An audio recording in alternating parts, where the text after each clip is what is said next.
Meskipun di Piala AFF Timnas Indonesia nggak bisa berbuat banyak, namun semua juga tahu kalau fokus utama dari tim Garuda saat ini adalah di round ketiga kualifikasi Piala Dunia.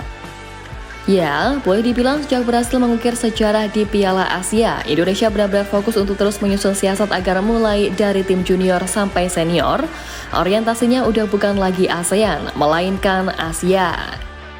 Dan itu pun sejatinya juga sudah cukup oke berjalan, tinggal gimana nantinya menjaga konsistensi tersebut. Nah, di lain sisi semua juga tahu kalau untuk ada di level tertinggi nggak semudah yang dipikirkan, dan Pak Erick Thohir pun juga sadar akan hal itu.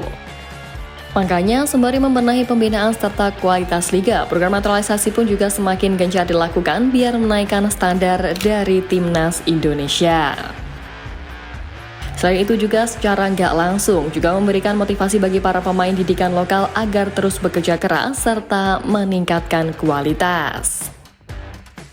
Nah, yang juga kita semua tahu bahwa upaya dari tim Garuda yang sejatinya bisa dibilang cukup berhasil ini, nyatanya juga ditiru oleh banyak tim negara lain tak terkecuali si tukang klaim Malaysia.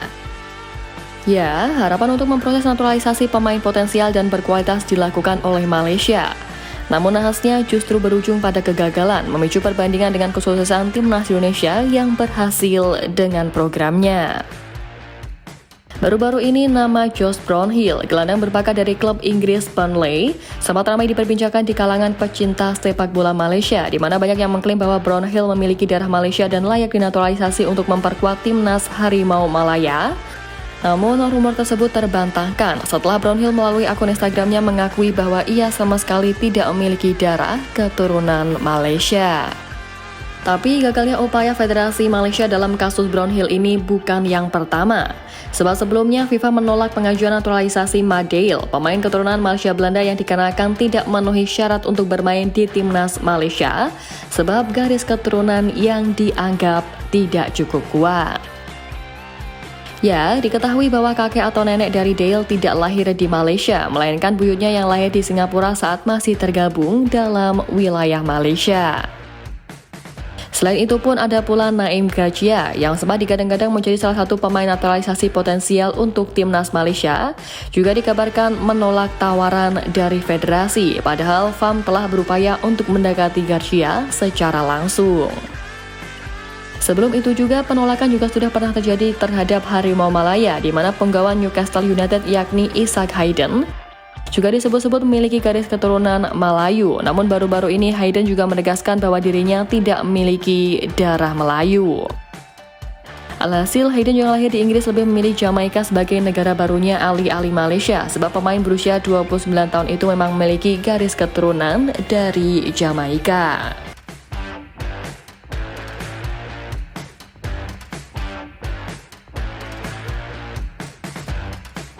Ya, melihat ini Malaysia nampaknya cukup kesulitan untuk mencari pemain naturalisasi lain karena banyak kabar yang tak benar mengenai asal-usul keturunan pemain yang diklaim bisa memperkuat Harimau Malaya.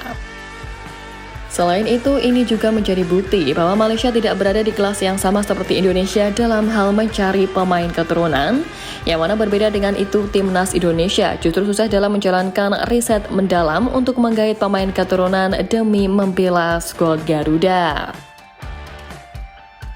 Ya, beberapa pemain naturalisasi seperti JIC hingga Kevin Dice kini menjadi bagian penting dari Timnas Indonesia memberikan kontribusi besar di turnamen internasional. Ya, upaya FAM dalam mengikuti jejak PSSI yang gencar menaturalisasi pemain untuk memperkuat timnasnya ternyata benar-benar tidak semudah yang dipikirkan. Hal itu pun juga sebagaimana diungkapkan oleh pemangku Sultan Johor Tunku Ismail yang menyebut ada pemain yang bahkan tidak mengetahui negara Malaysia. Kalau ditanya malah ada yang tidak tahu Malaysia itu di mana. Kata-kata persisnya adalah, saya bukan orang Malaysia. Dan Malaysia di mana sih? Tulis Ismail dikutip dari Barian. Fakta ini jelas cukup memalukan bagi negeri jiran, sebab memang terkesan tak diakui sebagai negara besar di kawasan ASEAN. Apalagi sebelum ini selain berupaya meniru langkah naturalisasi dari PSSI, para supporter Malaysia juga sampai ikut-ikutan melakukan ritual khas Indonesia, menyanyikan lagu nasional usai laga kandang. Ya, semua pasti tahu bahwa ribuan supporter Indonesia kerap menyanyikan Tanah Airku di stadion kala melakoni laga kandangnya. Nggak peduli tim menang atau kalah, lagu ini selalu menjadi penutup yang bikin merinding. Yang mana ritual ini juga bukan sekedar hiburan, tapi bentuk cinta dan dukungan tulus dari supporter untuk tim kesayangannya. Nah, ritual ini secara mengejutkan juga ditiru oleh supporter Malaysia, yang mana mereka nampak menyanyikan lagu dengan nada yang hampir sama hingga membuat netizen tanah air geram bukan main. Ya, ritual ini memang punya makna yang mendalam, sebab di Indonesia Tanah Airku dinyanyikan bukan cuma buat hiburan, namun lagu ini jadi pengingat bahwa sepak bola lebih dari sekadar olahraga, ini soal kebanggaan, persatuan, dan cinta tanah air.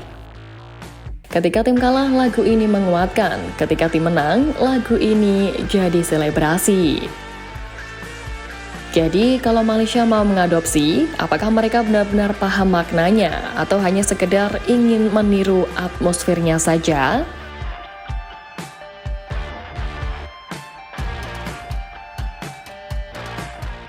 Ya, meski begitu, sejatinya pada kenyataan apa yang dilakukan oleh Malaysia dalam meniru Indonesia tak serta-merta lebih dari apa yang dilakukan tim Garuda. Indonesia seakan menunjukkan bahwa kelasnya tak bisa ditiru, yang mana itu terbukti dengan adanya tim asuhan Sintayong saat ini, yang diperkuat oleh pemain-pemain naturalisasi berkualitas Eropa yang sangat melimpah. Salah satu pandit senior, Bung Binder juga mengungkapkan bahwa tim Merah Putih memang beruntung karena memiliki banyak sekali stok pemain keturunan di Eropa. Tapi dalam hal ini kita beruntung, karena kita punya banyak sekali pemain keturunan Indonesia yang bermain di Eropa, khususnya di Belanda, kata Bung Binder. Ya, menurutnya hal ini menjadi sebuah perbedaan yang mendasar antara timnas Indonesia dengan Malaysia, di mana perbedaan inilah yang membuat skuad Garuda begitu mudah untuk mendapatkan pemain keturunan dengan kualitas Eropa. Apalagi dengan unggahan Pak Ketua Umum PSSI Pak Erick Thohir yang justru pamer momen salaman bersama beberapa pemain naturalisasi timnas Indonesia baru-baru ini, kian menunjukkan kalau segala upaya terkait sepak bola tanah air membawa Garuda mendunia. Ya, saat Malaysia harus merana karena gagal mendapatkan pemain berkualitas, orang nomor 1 di PSSI itu mengunggah kompilasi video yang memperlihatkan pemain-pemain keturunan Indonesia yang akhirnya resmi memperkuat tim Merah Putih.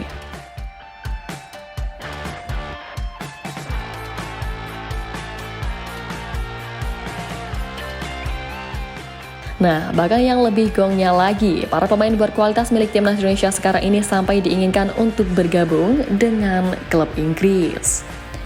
Ya, di bursa transfer musim dingin yang segera dibuka pada tahun baru nanti, sejumlah klub pun bergerak untuk merekrut pemain yang dibutuhkannya agar bisa bersaing hingga akhir musim.